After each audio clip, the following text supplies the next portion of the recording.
Hello everyone, आप सभी को मेरे चैनल लव स्टोरी एक्सप्लेनेशन में स्वागत है। अगर आप मेरे चैनल पर नए आए हो तो प्लीज़ मेरे चैनल को सब्सक्राइब, वीडियो पे लाइक, शेयर एंड कमेंट ज़रूर कर देना।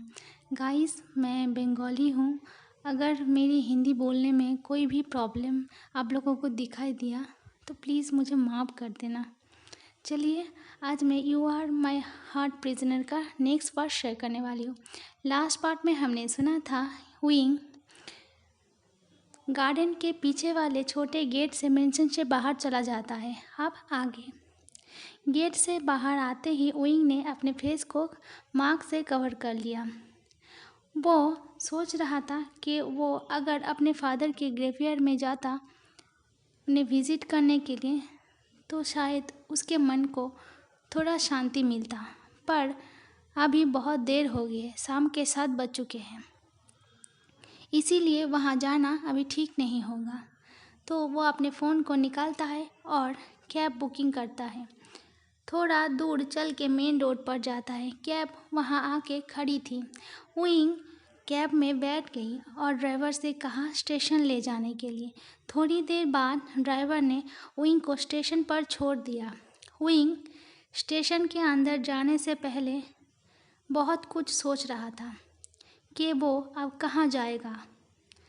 फिर उसे याद आया कि उसकी मदर ची सिटी से थी, तो वो ची सिटी जाएगा। फिर टिकट काउंटर पर जाके ची सिटी के लिए ट्रेन की एक टिकट खरीद लेता है और ट्रेन पे चढ़ के एक सीट ढूंढकर बैठ जाती है। उसकी आंखों से लगातार आंसू बहे जा रही थी। वांग जी का फेस उसके सामने बार बार फ्लैश हो रही थी।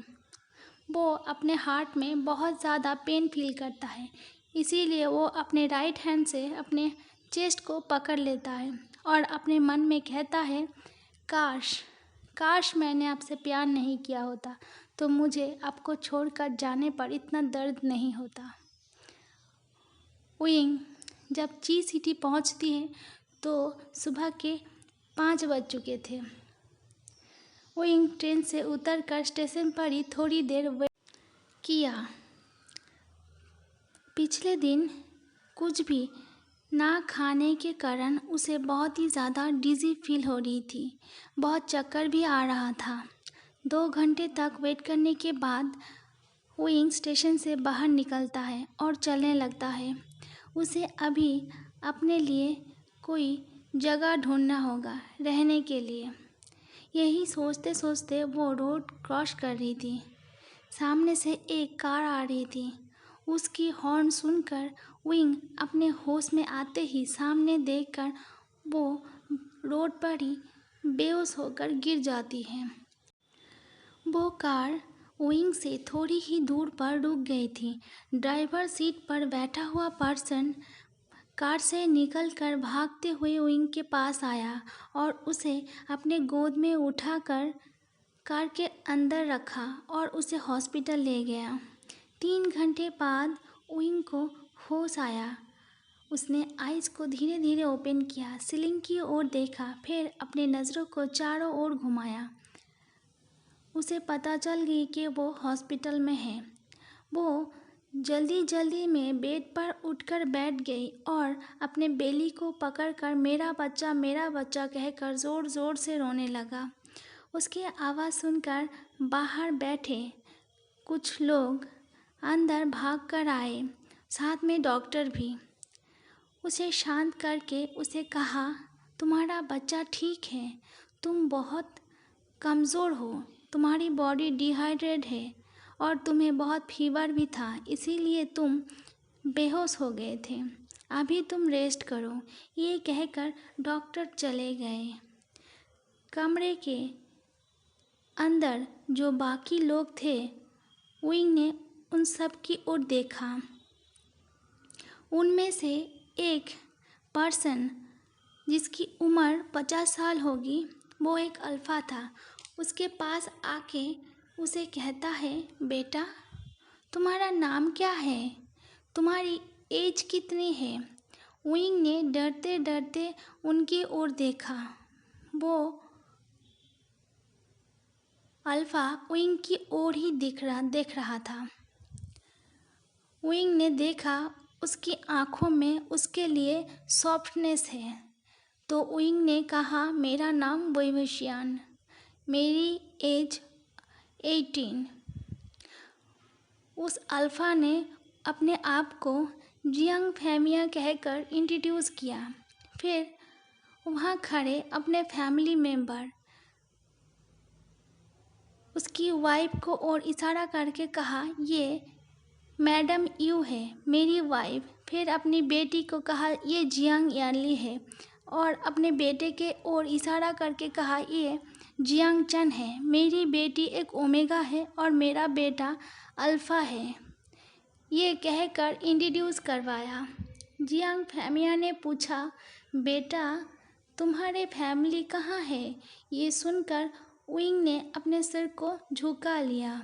वो साइलेंटली क्राई करे जा रहा था। ये देखकर जियांग फैमिया ने कहा, बेटा रो मत, तुम्हें नहीं बताना है तो मत बताओ। विंग ने अपने सिर को नीचे झुका रखा था।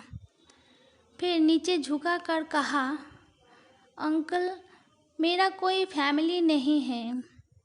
फैमिया ने सिर्फ ओह कहा।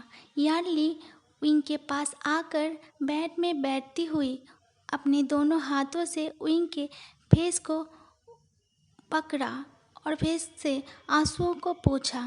फैमिया ने कहा, बेटा तुम ज़रूर मैरिड होंगे, तुम्हारे हस्बैंड तुम्हें ढूंढ रहे होंगे। अगर तुम मुझे उनकी नंबर दे दोगी तो मैं उन्हें बता दूंगी ताकि वो तुम्हें यहाँ से ले जाए। ये सुनकर विंग ने कहा, सर आप जाइए, मेरी चिंता मत करिए, मैं अपना ख्याल खुद रख लूँगा। तो जियांग फैमिया ने कहा, बेटा हम सब तुम्हें यहाँ इस हालत में अकेले छोड़कर कैसे जा सकते हैं? तुम्हारी तबीयत भी ठीक नहीं है। तुम्हारे हस्बैंड जब आ जाएंगे तब हम तुम्हें उनके हवाले कर कर यहाँ से चले जाएंगे। विंग ने कहा, अंकल मैं ठीक हूँ, मैं खुद चला जाऊँगा। फैमिया ने आगे कहा, ठीक है, तुम हमें बताओ तुम कहाँ रहते हो, हम सब तुम्हें वहाँ छोड़ देंगे। विंग सिर्फ नीचे देख रहा था, कुछ भी नहीं कह रहा था। तो यार्ली ने उसके राइट हैंड को अपने दोनों हाथों से पकड़ के उसकी तरफ प्यार से देखते हुए कहा, मेरे लिटिल ब्रदर तुम ऐसे हालत में नहीं हो कि हम तुम्हें अकेले जाने दें।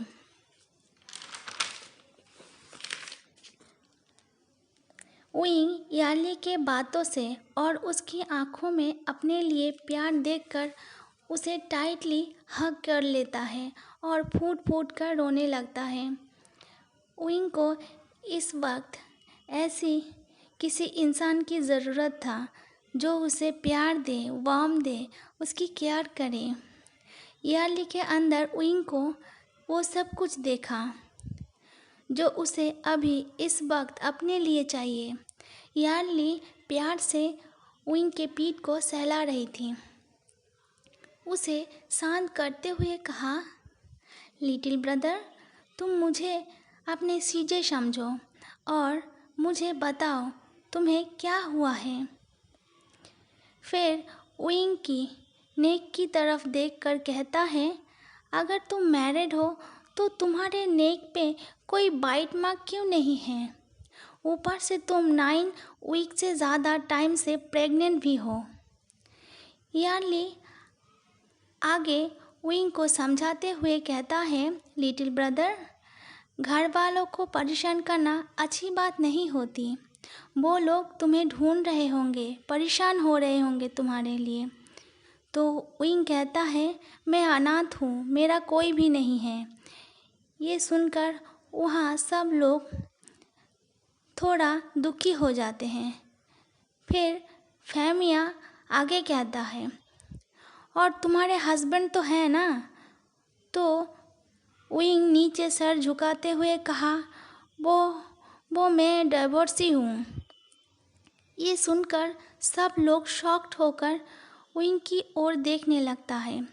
मैडम यू विंग को कहती है, क्या तुम्हारे हस्बैंड को पता नहीं है तुम प्रेग्नेंट हो? विंग उनकी बातों से थोड़ा दुखी हो जाता है। यार्ली उसकी राइट हैंड को अपने हाथों में लेकर उसकी आंखों को तरफ देखता है और उसे बेफिक्र होकर सब कुछ बताने को कहती है। विंग यार्ली की बात सुनकर मैडम यू को कहती है, मेरे उन्हें कुछ बताने से पहले ही उन्होंने मुझे उनका साइन किया हुआ डाइवोर्स पेपर दे दिया। ये सुनकर मैडम यू ने विंग को कुछ अजीब नज़रों से देखा। फेंग मिया ने कहा, बेटा तुम्हारा कोई रिश्तेदार तो होगा? नहीं अंकल, मेरा कोई नहीं है। फेंग मिया ने सिर्फ ओह कहा। फिर पूछा, तो तुम्हारा घर कहाँ है? विंग ने आंसर देते हुए कहा, मेरा कोई घर नहीं है। फेंग मिया शॉक्ड होकर विंग से पूछा, इतनी बड़ी शहर में तुम्हारा कोई घर नहीं है, तुम्हारा कोई अपना नहीं है? तो विंग ने कहा, अंकल मैं इस शहर का नहीं हूँ। आज सुबह ही मैं इस शहर में आई हूँ और अपने रहने के लिए कोई घर ही ढूंढ रहा था। फेंग मिया ने विंग की बात सुन के और उसकी हालत को देखकर अपने मन में कुछ सोचा। उसके बाद उसे कहा, ठीक है, तुम हमारे साथ मेरे घर चलो, हम सब के साथ तुम वहीं पर रहोगे। फेंग मिया की बात सुनकर मैडम यू बहुत गुस्सा हो गई। विंग मैडम यू की तरफ देखा और वो डर गई। मैडम यू फेंग मिया के हाथ को पकड़ के उसे उस कमरे से बाहर ले गई। फिर बाहर जाकर उन दोनों में कुछ बातें हुई। थोड़ी देर बाद फेंग मिया अंदर आई। विंग ने फेंग मिया से कहा, अंकल मैं आपके साथ नहीं जा सकता, मैं खुद का ख्याल रख लूँगा, आप मेरी फिक्र ना करें। फेंग मिया विंग के पास आकर बेड पर बैठते हुए अपने हाथों से विंग के गाल को सहलाया। फिर उसे कहा, आज से तुम मेरे लिए मेरे बाकी 2 बच्चों के जैसे ही हो, खुद को हमसे अलग ना समझो। ये कहकर वो बेड से उठकर खड़ा हुआ और यार्ली से कहा, तुम इसे बाहर ले आओ, मैं बाहर जाकर डिस्चार्ज पेपर रेडी करवाती हूँ। ये कहकर वो उस रूम से चला गया। इस पूरे टाइम में जियांग चैन ने अपने दोनों हाथों को फोल्ड करके चेस्ट के ऊपर रखा हुआ था। वो सिर्फ सब कुछ सुन रहा था पर कुछ भी नहीं कहा। यार्ली विंग के लेफ्ट हैंड को देखकर उसे कहा, लिटिल ब्रदर तुम्हारे हाथ में क्या हुआ है? तो विंग ने कहा, ओ मुझे थोड़ा चोट लग गई है। फिर यार्ली विंग के हाथ को पकड़ के धीरे धीरे उसे बेड से उतारा। फिर जियांग चैन को देख के कहा, आचिंग तुम उसके बैग को ले आओ। वो सब बाहर आके कार में बैठ गए। बात सुनकर विंग ने आगे पूछा, तो क्या आप सब यहाँ घूमने आए थे? यार्ली स्माइल करके कहा, नहीं, हमारे करीबी रिश्तेदारों को मेरी वेडिंग की इनविटेशन देने आई थी। ये सुनकर विंग ने यार्ली की ओर देखकर उसे कहा, आपकी शादी होने वाली है? कब? यार्ली ने कहा, 1 वीक बाद। कुछ घंटे बाद वो सब जियांग हाउस पहुंच गए। तब शाम के 5 बज रहे थे। विंग कार से बाहर निकल के देखा, हाउस बड़ा है। फिर विंग को लेकर वो सब अंदर चले गए। सर्वेंट उन सब के पास आकर उन्हें बो किया।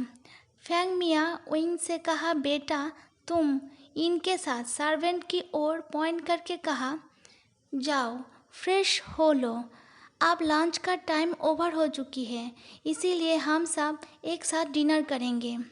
ये कहकर वो सब वहाँ से अपने अपने कमरे में चले गए।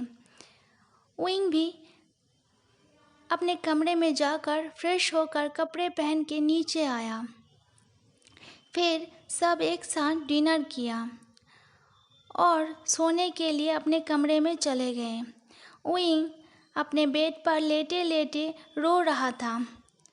उसे वांग जी की बहुत चिंता हो रही थी कि उसने अभी तक खाना खाया होगा कि नहीं। फैंग मिया और मैडम यू के कमरे में मैडम यू फैंग मिया से बहुत नाखुश थे। उसे कहा, तुम्हें उसे यहाँ लाने की क्या ज़रूरत था? उसे कहीं और रहने की व्यवस्था कर देते।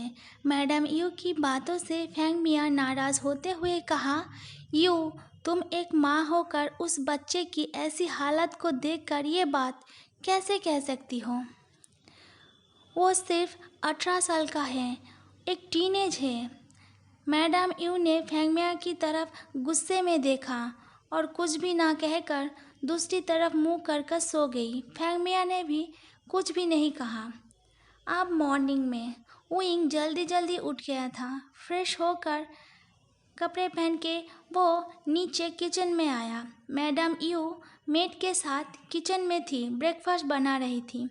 विंग ने मैडम यू को ग्रीट किया और उनसे कहा, मैडम, मुझे खाना बनाना आता है, क्या मैं आपकी कोई हेल्प कर दूं? यू ने विंग की तरफ देखा, फिर उसकी नज़र उसके हाथ पर गई।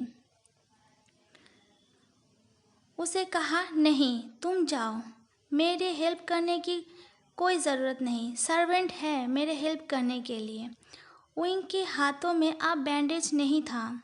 उसके हाथ पूरे काले हो चुके थे और जो घाव था वो थोड़ा थोड़ा सूखने लगा था। विंग किचन से आकर लिविंग रूम के सोफे पर बैठ गई। थोड़ी देर बाद सब एक एक कर कमरे से बाहर आई। विंग ने उन सबको स्माइल कर मॉर्निंग विश किया और साथ में जाकर ब्रेकफास्ट करने के लिए टेबल पर बैठ गया। ब्रेकफास्ट करने लगे तभी फैंग मिया ने कहा, बेटा, तुमने आगे के लिए कुछ सोचा है? विंग ने फैंग मिया की ओर देखा। फैंग मिया ने उसे देख के कहा, मेरा मतलब है अभी तुम बहुत छोटे हो, तो तुमने आगे की एजुकेशन के बारे में ज़रूर कुछ सोचा होगा। विंग बताना तो चाहता था पर वो डर रहा था। फैंग मिया ने कहा, बेटा, मेरी बेटी 21 साल की है, उसकी कॉलेज कंप्लीट हो गई है और मेरा बेटा 19 साल का है, वो अभी कॉलेज में पढ़ रहा है, तो तुमने भी कुछ सोचा होगा इस बारे में। विंग ने फैंग मिया की ओर देखते हुए कहा, अंकल, मैं वो डॉक्टर बनना चाहती थी, यही मेरी इच्छा थी। फैंग मिया खुश होकर कहती, ओह गुड।